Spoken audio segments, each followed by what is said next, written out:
Well, hello and welcome to Carew Castle in Pembrokeshire.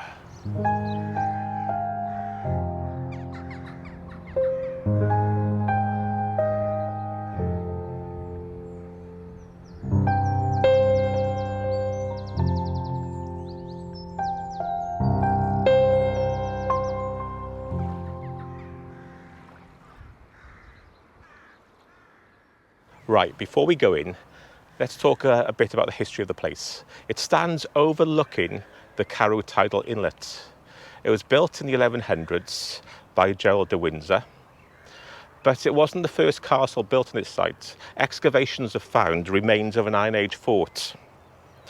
Like most early castles, it was a timber construction, but in this case, the central keep was made of stone. As the name suggests, Gerald de Windsor, his father was well connected. He was the constable of Windsor Castle. So that's how you get on in life, I suppose.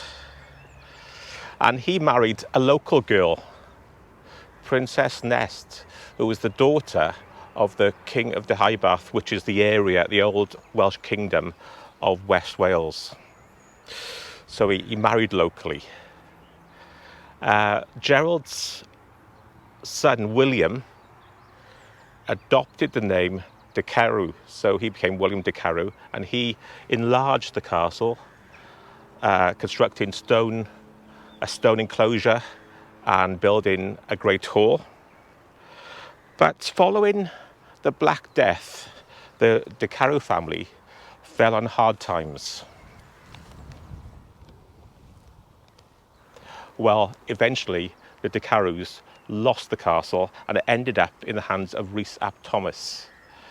And he made his fortune by switching sides.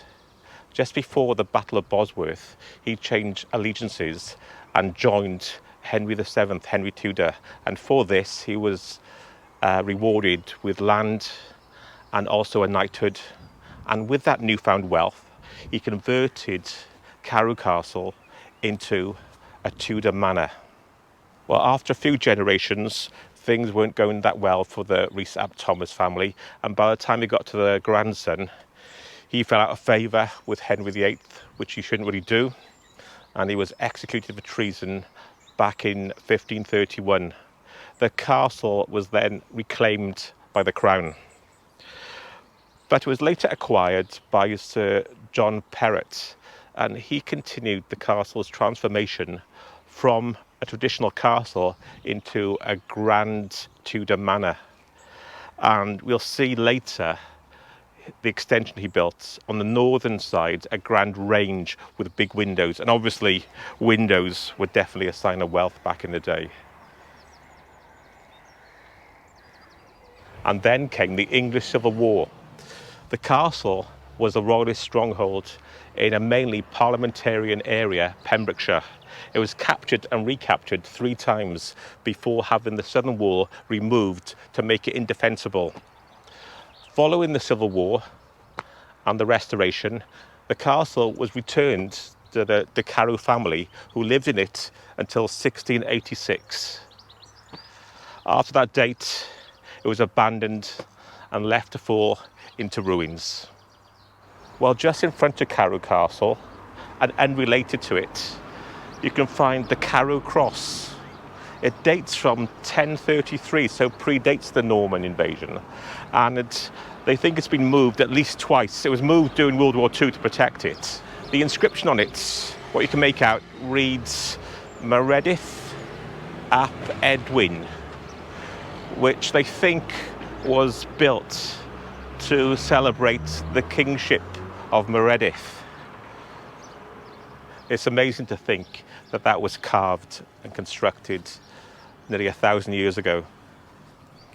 Anyway, it's nearly time to go in. A little school party has arrived, so I'm letting those go in to run around and make some noise before I enter.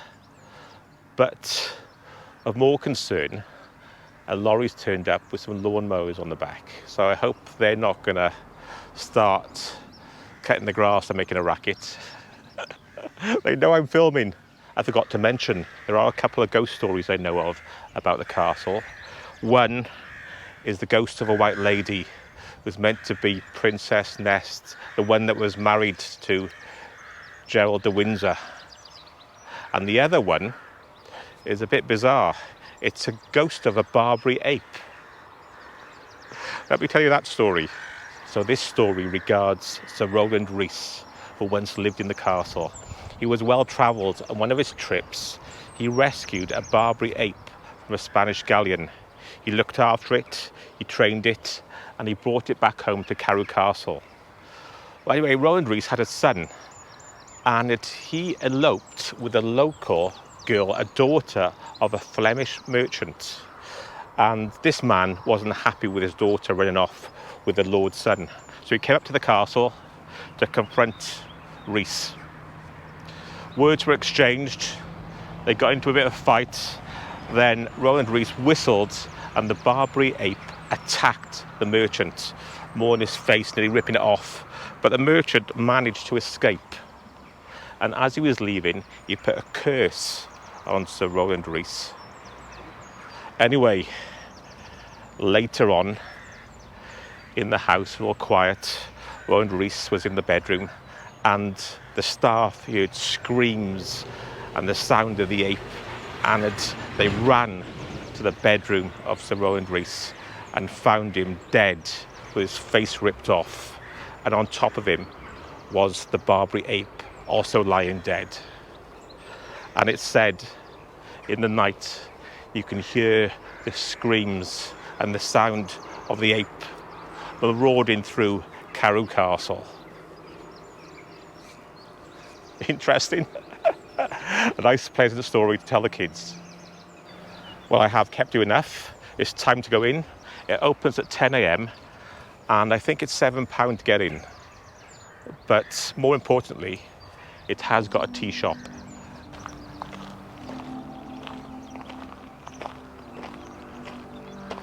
So, £7 to get in. They give you a little map as well. Look at that. By the way, the £7 gets you into the castle as well as the old Tidal mill, which is just behind the castle, down the lane from the car park. So we'll pop into that before we go home. So we're entering through the Tudor gatehouse. Being Tudor, it's probably for show rather than defensive purposes. You can tell by the big windows. That's not very defensive.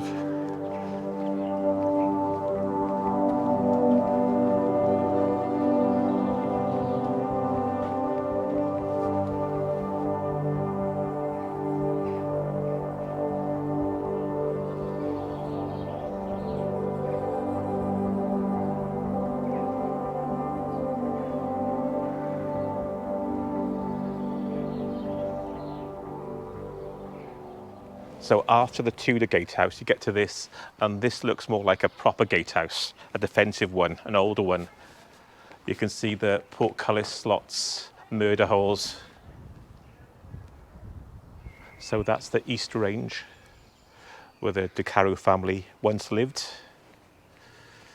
And the Endecroft there is where they stored the food and things like that. There's like houses within the castle, through different years, different stages. This side here is the Elizabethan extension. Remember I mentioned Sir John Perrott? He built that. And how did he come to acquire it? Well, it's said he could have been the illegitimate son of Henry VIII. So let's go into the Great Hall to the west side of the castle. We're actually going into the Endecroft part, which would have been under the hall itself, where the servants would have rushed about preparing the food, and it's where they stored items as well. Let's go in, the Great Hall.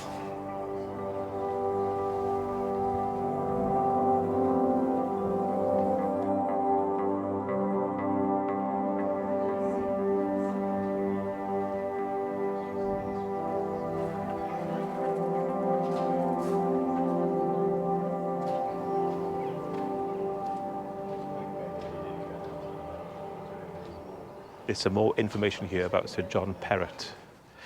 who once lived in the castle and was meant to be the illegitimate son of Henry VIII. He was meant to ward off pirates in the area, but apparently he was in league with them and became very rich with the goods they stole. And one French captain was taken hostage by a pirate and was kept here in Carew Castle as he demanded a ransom.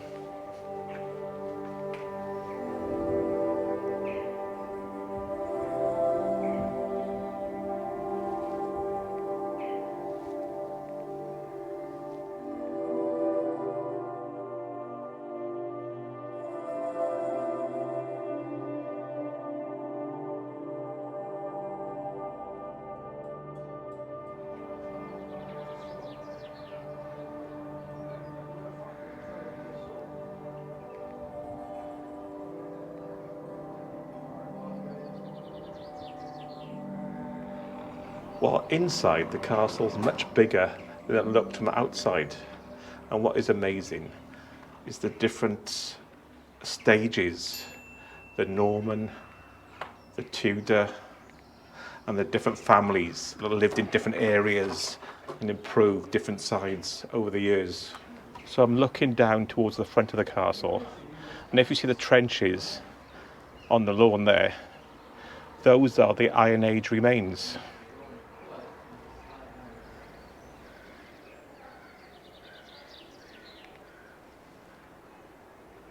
It's getting a bit loud now with dogs and kids, so I'm going to make my way out of the castle and head down the lane to the Tidal mill. I'll take a look at that. So I'm now heading down from the castle to the Tidal mill. The Tidal mill itself dates from the 1500s, but what we see today is 19th century. So I'm now walking down the lane alongside Carew Castle to the Tidal mill. Here's the castle. You may have noticed the sun's gone in. We've had 3 weeks of sun in Wales, but now it's getting a bit overcast. Still warm, still sun about, but not as bright and sunny as it has been. Anyway, look at this view.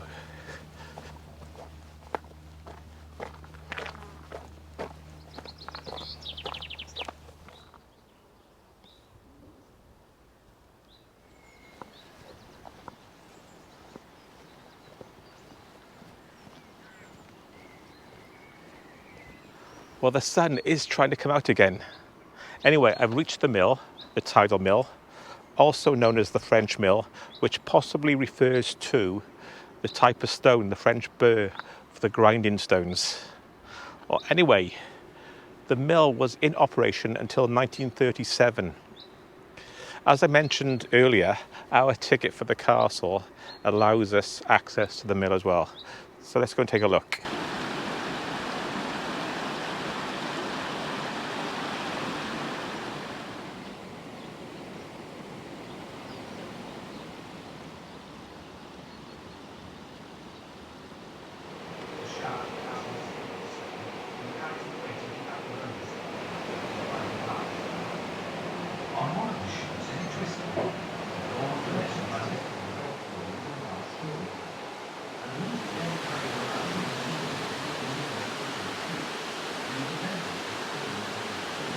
Also, the whiteness of the stone does not impart any unwanted colour to the flower.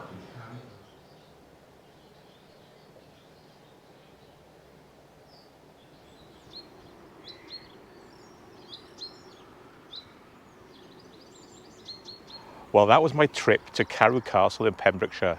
I hope you enjoyed. And if you want to see more videos of Welsh castles, they're coming up next, and I'll see you in one of those. Bye.